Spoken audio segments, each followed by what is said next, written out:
Welcome back to Les Schwab Tire Center's Outdoor GPS.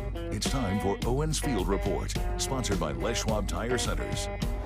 Welcome back, everyone. My report this week, as it is every November, duck hunting. After covering a lot of ground, scouting, looking for birds, looking for water, and not finding much of either in numerous different directions, quite honestly. And it's really just a water thing, right? There is obviously water on the Columbia. There's obviously water in other areas, but not enough. Problem for a lot of us, right? Especially if you are in an area that you might mess around with tides. Some of those tide sets are pretty massive right now as well. So kind of keep all those things in mind unless you go to an area where you're not going to have to worry about tides. Overall there, at least the areas that I put my eyes on driving easterly, water, okay. Bird population, not so much. So it's just an interesting time, right? We need a lot of water, and we need it to come down as snow and rain. I mean, again, we just need a lot of different things here, but of course, there are some birds around, and I've got a couple of photos here that'll kind of show you that. It's been a good week overall. Only had a chance to get set up twice, which very, very frustrating, but at the very least, it was productive. This, I believe, was from Monday or Tuesday. Nice clean limit, and that was actually Tuesday. But a nice clean limit of big birds. Actually started to see some mallards show up in the area. That's the total for two of us. Mr. Fish's limit there on the right side. Widgeon mallards actually got a pintail this week. Haven't been in an area where a lot of them have been around. And then this one is just from yesterday. And that is actually, the only reason why I put 5 of them on there is because it was actually 5 mallards, okay? That's the most I've taken in one day yet this season. And I just hit 90 birds personally. So, I mean, there just hasn't been a lot of mallards, at least in the area that I'm spending my time. And there's a lot of different variations depending on region that you're in. So I was really happy about that. The widgeon didn't make it into that photo. But overall, it's been, well, a decent week. Once I just was done beating my head against the wall trying to find something. It's like fishing, right? You don't leave fish to find them, kind of thing. But I always get this question. What do you do with all these ducks? Well, we have a family assembly line, the wife Eva, my daughter Lana, and you can see they're just ecstatic about cleaning up, a couple limits of ducks. I'm in so much trouble. But yeah, overall, it's been a decent week, and it's just one of those things. Hopefully things will improve. Get that thing off the screen before my wife just really kills me there, Ryan. Then, of course, got to go back to the dog. Overall, it's one of those things. We need to wait for weather. We have yet to see a real push of mallards come through, a real push of anything. To be really honest with you, we need weather. We need some cold up north to really settle in, and then I think it's one of those things where rather than a really good November, like the way it's been the last handful of years, where November was like the month, this very well could extend things a bit, at least push it into December, and cross your fingers all the way through January for our duck hunting here in Oregon. So. We'll see how things kind of pan out. As you all know, again, it all falls down to weather. It just is what it is. But here's something I've got to show you, okay? Here's a couple of photos that was sent in by Misty. Misty, we appreciate that. This is a photo that you're looking at right now where the north and the south Santiam come together. You can see it if you're able to see it there. Go full screen, please. That way you can kind of see the color difference there between. There you go, big difference.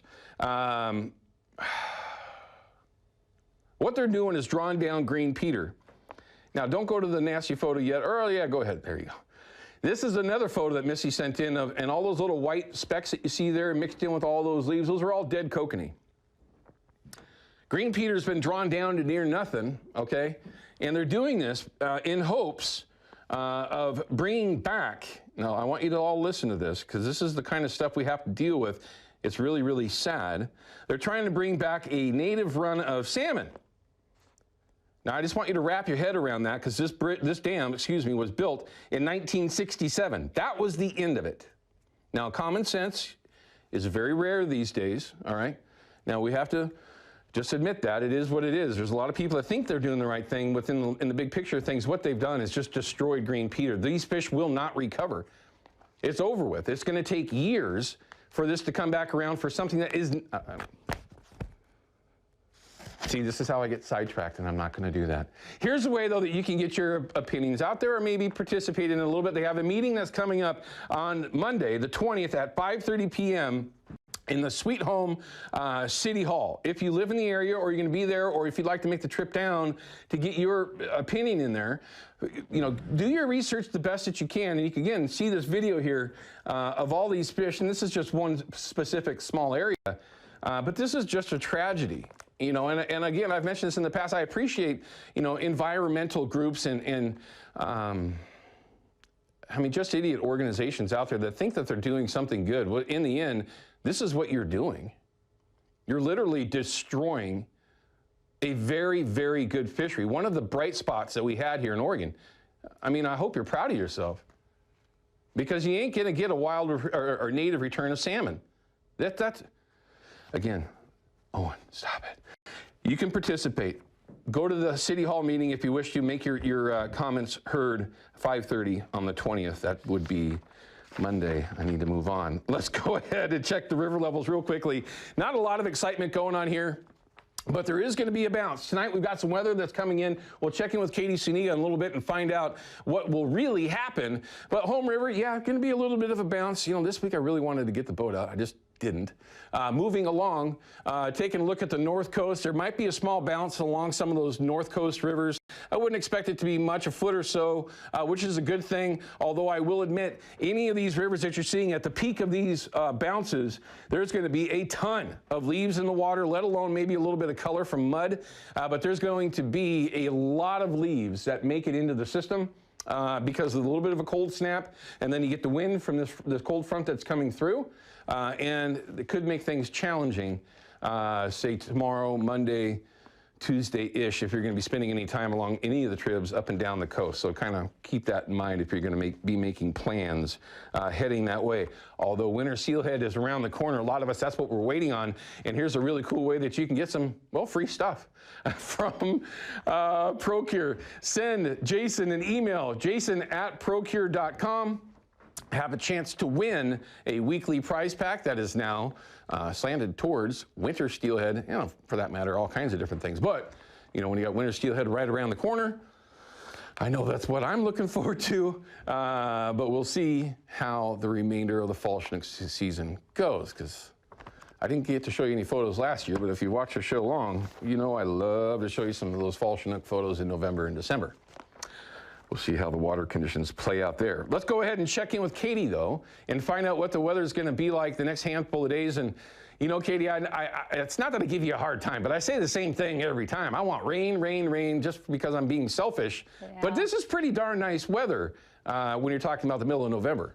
It's pretty mild. We have no major drops or bumps in temperatures. Everything is kind of right at average, at least for the next couple of days. We get a little cooler as we get closer to Thanksgiving, but we're still looking at those temperatures being not too far from average. We do have some showers coming later today. Here's a live look. If you look out at Ski Bowl, you can see some low clouds there, beautiful with that sun. And then heading down into the valley, you'll notice those clouds are quite a bit easier. They're above us here, and we have a calm wind at the moment. Here's what's changing for us. We have this trough that's dropped in and moved off to the east. We are moving into this ridge right here, and we stay in this all the way until we get to Wednesday. Then that's the dry time that we have after the showers that come later today into tonight. Then we have to pay attention to this trough that's dropping in. That is going to be off to our east. If it continues there, then we have a potential for some light showers from basically Wednesday or Thursday, and then going into Friday. The showers tonight really should start for us. You'll start to see them impact us around 2, 3 o'clock. Stay pretty consistent for us, about moderate until we get to about 1 a.m. and then they break up, and we should be dry going into the afternoon. This round of showers, you can see a stretch of what we're looking at, expecting to get. There's about 6/10 of an inch before we head back into the dry couple of days. Those days would be Monday, Tuesday, maybe Wednesday. Now at this point, I'm okay with this because I like safe holiday travel, and the rain that we're expecting would get us close to 5 inches. Not quite average, Owen, but pretty close for the month. Holiday coming up, it would be nice for people to travel safely wherever it is that they're going. And no cold, no freezing overnight. That's the most important part, I think. Good point. As always, thank you very much. We appreciate the info, Katie. All right, everyone, stick with us. When we come back, I've got Scott Call here in the studio from Brad's Killer Fishing Gear. We're going to talk about, well, some just great ideas for going into the holidays, right? But if you want to be selfish to get yourself some cool gear, we're going to show you how to do that as well. Don't go anywhere. We'll be right back. Outdoor GPS is brought to you by P-Line, Because We Fish, by Hawken Fishing, Perfection in Fishing Gear, and by Haxton's Canvas and Upholstery, the trusted name of the Pacific Northwest.